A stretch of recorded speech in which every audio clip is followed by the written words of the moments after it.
My name is Stefano Kayali, researcher and PhD candidate at the University of Parma, Italy. And I'm here with Dr. Stefano Fantasia, who is the first author of the original article that we are going to discuss today, also on behalf of our co-authors, recently accepted in gastrointestinal endoscopy, entitled Superiority of Excellent over Good Bowel Preparation for Proximal Serrated Polyp Detection in a FIT-based screening cohort. So, Stefano, first of all, where did the idea from this study come from? Why focus on bowel preparation quality specifically for serrated lesions? Thank you very much, Stefano, for the kind introduction. The intuition stems from my daily clinical practice, since I noticed how challenging it was to detect serrated lesion due to their subtle feature. So we thought that the standard definition of adequate cleanliness might not be enough for these specific lesions compared to what we need for conventional adenomas. This is a valid observation.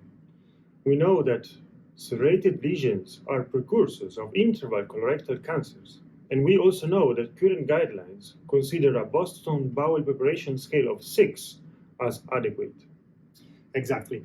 But are we sure that adequate is enough even for serrated lesion detection?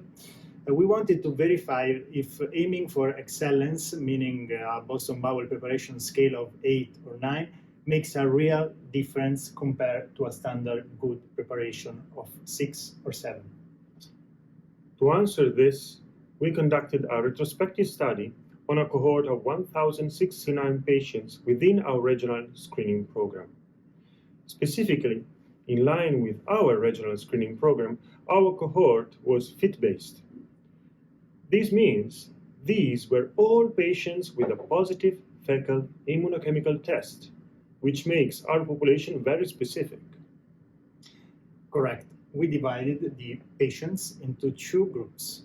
The good preparation group with a Boston bowel preparation scale of 6 or 7, and the excellent preparation group with a Boston bowel preparation scale of 8 or 9.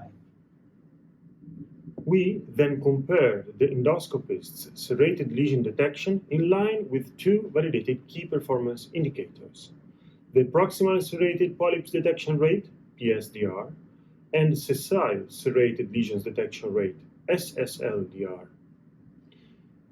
Now, let's get to the most interesting part. What did the data show? The results were quite striking. We found a significant superiority of excellent preparation. Specifically, the proximal serrated polyp detection rate increased from 7.9% in the good group to 13.7% in the excellent group. This is nearly double the detection rate. Yes, it is a 5.8% absolute increase. We saw a similar trend for sessile serrated lesion detection rate, which went from 4% to 7.6%. On the other hand, when we looked at the adenoma detection rate, there was no significant difference between the 2 groups. And this is a crucial point. It suggests that while good preparation is sufficient to see conventional adenomas, because they are easier to spot, it is not enough for serrated lesions.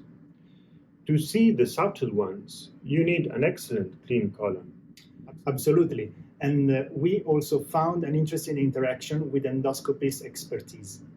Our data suggests that excellent bowel preparation acts as a prerequisite for a skilled endoscopist. Essentially, for the endoscopists who are already proficient for serrated lesion detection, having an excellent preparation allows them to fully use their skill. So, Stefano, based on these findings, what is the main finding of this study for the future?